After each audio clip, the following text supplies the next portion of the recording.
Hey there, I'm the communication doc back discussing miscommunication and specifically verbal communication and how we use our words as powerful tools to influence and or control other people.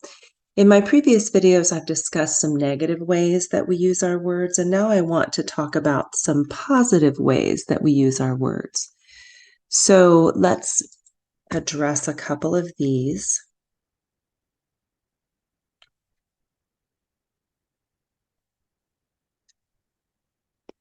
First of all, as opposed to being deceptive, we should be honest. We should tell people honestly what we want, what we're asking of them, and not try to veil it by being deceptive or to make our position stronger by being deceptive. Secondly, we need to be genuine rather than manipulative. Often people notice when we're trying to be manipulative and it creates a negative impression. So to genuinely approach someone and ask for something is much more powerful.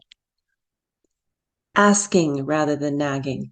Now, nagging may involve asking, but not asking repeatedly. And then finally, as opposed to threatening, we can explain and educate others.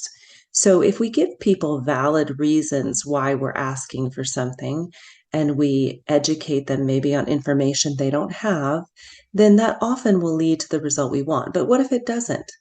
Well, if it doesn't, we have to accept that we shouldn't be trying to control other people in our lives. They are their own people, they make their own choices, and we may not get what we want, but that's okay.